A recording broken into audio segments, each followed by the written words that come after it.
let's see the question. In the figure given below, if the perimeter of a semicircle is 162 cm, then find the length RS. करना क्या है हमें, हमको क्या दिया गया, इसका पेरीमीटर दिया गया 162 सेंटीमीटर पेरीमीटर दिया गया, हमको RS खोजना है। साथ ही साथ हमको दो और चीज़ें दी गई है, दैट इज़ 38 डिग्री एंगल दी गई है और 22 डिग्री एंगल दी गई है। ठीक, हम पहले क्या करेंगे, ऐसे फिगर जब भी हम देखते हैं हम क्या करेंगे, हम पहले ही साइक्लिक क्वाड्रिलेटरल बना लेंगे। साइक्लिक क्वाड्रिलेटरल हमने जैसे ही बना लिया, हमको क्या करना है, हमको ये पता है कि ये जो सेमी सर्कल है इसमें अगर मैं ट्राइंगल, आप देख पा रहे हैं, ये ट्राइंगल मैंने कंस्ट्रक्ट किया है, ये ट्राइंगल है, तो ये जो ट्राइंगल होगा it subtends an angle of 90 degree, ये प्रॉपर्टी है सेमी सर्कल का। ठीक, तो 90 डिग्री हमने लिया।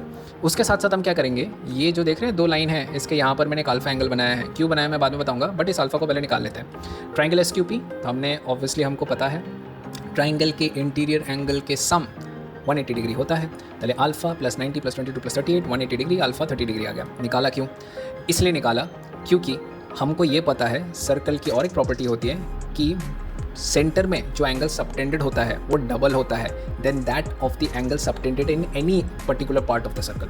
जैसे कि ये है, यहाँ पर मैंने थीटा सबटेंड किया तो सेंट्रल एंगल 2 थीटा होगा। यही अगर मैं इसको यहाँ पर कर देता हूँ, ऐसे करके अगर मैं थीटा कंस्ट्रक्ट करता हूँ, यहाँ पर थीटा मार दिया, तब भी ये 2 थीटा होगा। यहाँ पर अगर मैंने ऐसे करके भी अगर किया तो भी ये वैलिड है, ऐसे करके ऐसे यहाँ पर भी अगर मैंने थीटा किया होता then also it is valid. ठीक, पहले वहाँ पर क्या होगा 2 थीटा हो जाएगा, तो यहाँ पर क्योंकि मेरा 30 डिग्री है, अब इस पर्टिकुलर आर्क के रिस्पेक्ट में है वो, ये पर्टिकुलर आर्क लिया मैंने, इस आर्क के रिस्पेक्ट में अगर ये अल्फ़ा है पहले ये क्या हो जाएगा, ये 2 अल्फ़ा हो जाएगा। ठीक, वही चीज़ मैंने यहाँ पर निकाली है, 30 का डबल 60 डिग्री। अब क्वेश्चन आता है ये भी क्यों किया, that is the main question ना, हमें SR निकालना है तो हम SR की तरफ बढ़ रहे हैं। अब यहाँ पर अगर मैं ध्यानपूर्वकता से देखूँ, ये जो मेरा सेंटर से S की तरफ और R की तरफ क्या है, ये तो मेरे रेडियस है, ये R है, ये R है। ठीक, ये 60 डिग्री है, ये 60 डिग्री एंगल हमने अभी निकाला।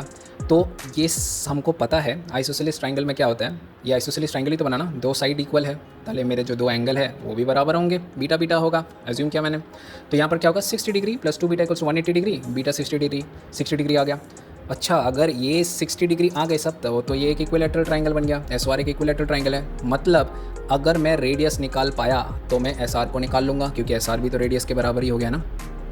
ठीक, तो मेरे को क्या दिया गया है क्वेश्चन में, मेरे को दिया गया है जो पेरीमीटर है वो 162 के बराबर है। पाई आर, ये है पाई आर, और ये छोटा आर और ये आर, वो हो गया। इधर से मैंने रेडियस को निकाल लिया, रेडियस मेरा क्या होगा 162 डिवाइडेड बाय, मैंने यहाँ से आर कॉमन लिया, पाई प्लस 2 नीचे आ गया। अब इस पर्टिकुलर चीज़ को मैं सॉल्व करूँगा तो मेरे को मिल जाएगा 31.5 सेंटीमीटर, वही किसके बराबर हो जाएगा, SR के बराबर हो जाएगा। ठीक है, गुड क्वेश्चन। ठीक है, ओके, थैंक यू।